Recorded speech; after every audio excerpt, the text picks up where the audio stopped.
Урматтуу Сооронбай Шарипович, урматтуу жыйынга катышкандар. Бул документти иштеп чыгып сунуштагандар жакшы аракет кылышкан, аракет мол болгон. Бул документ 78 беттен турат экен. Бизге 78 бет эмес, ар бир сүйлөмү өтө маанилүү. Андыктан иштеп чыккандарга рахмат айтып, дароо эле жактырып кабыл алып койсок кандай болот деген ойго келдим. Бул стратегияны жакшылап, дагы жакшыртсак жакшы болмок. Стратегия 2018-2040 жылдарды камтыган. Адам, үй-бүлө, коом менен башталып, экономика жана көп жакшы нерселер камтылган.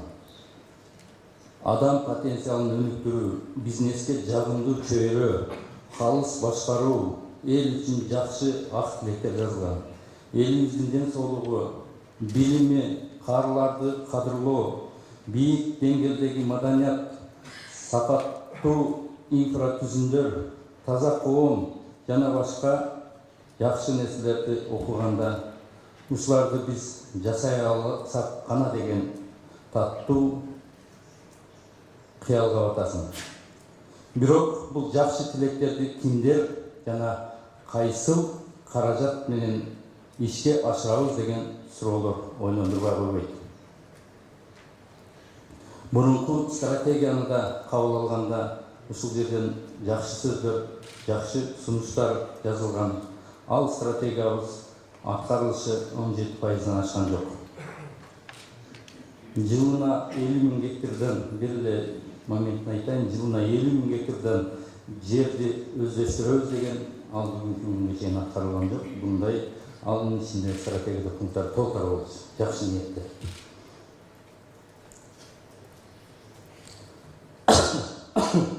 Ушинтип жакшы тилектерди, жакшы ойлорду айтып, жазып, аткарылбаса кыргыз санаасы менен байыт деген лакапка калбайбызбы?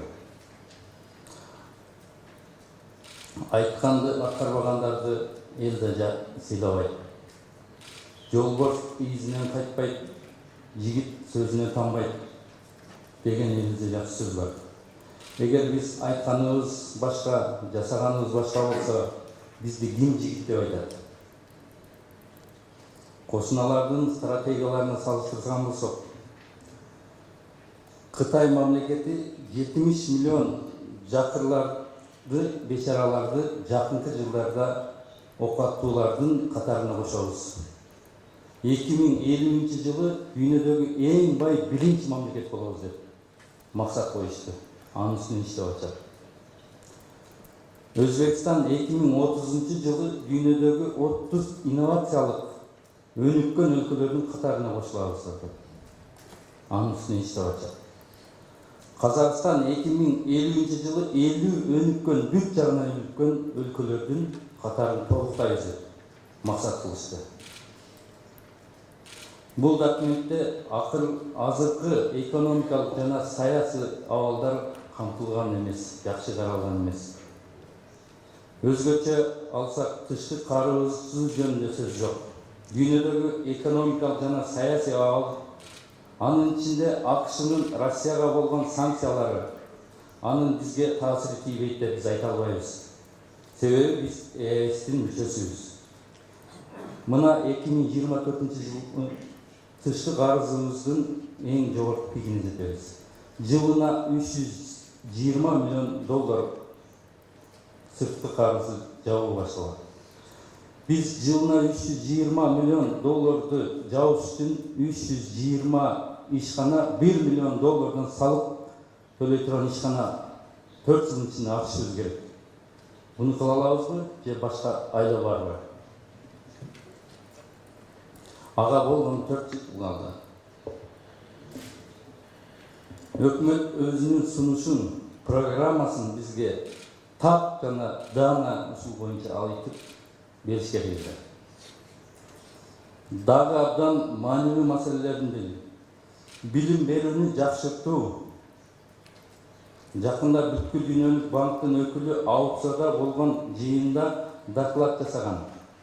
Биздин окуучуларыбыз окуп жана эркин айтып берүүдөн өнүккөн өлкөлөрдүн 18 жылда артта калган. Математика боюнча 25 жыл артта калган. 3 жылда өтчү тест жана пизанын тестинен акыркысында биздин мамлекет акыркы орундарда элеген. Мына эң акыркысына катышуудан баш тарткан. Мына биздин билим берүүнүн абалы. 2040 жылы биз жок дегенде ушул билим берүүдө ушулардын катарына кошулабызбы деген оор маселелер ойлондурбай койбойт. Стратегияны иштеп чыгуунун жана ишке ашыруунун негизги шарттарынын бири бул реалдуулук. Көргөндүн көзү жаман, айткандын сөзү жаман болуп, айта албай жашырып, баары жакшы деп келе берсек, бунун аягы кандай болуп, кайсы күнгө түш келгенибиз бүгүн ошол күндө эле кабыл боло турабыз. Ооруну жасырсаң, анын аягы эмне болуп бүтөөрүн элибиз айтып койгон.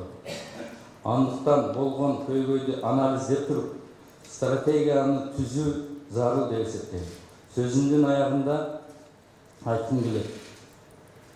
Бул стратегияны ар бир сүйлөмү биз үчүн өтө маанилүү.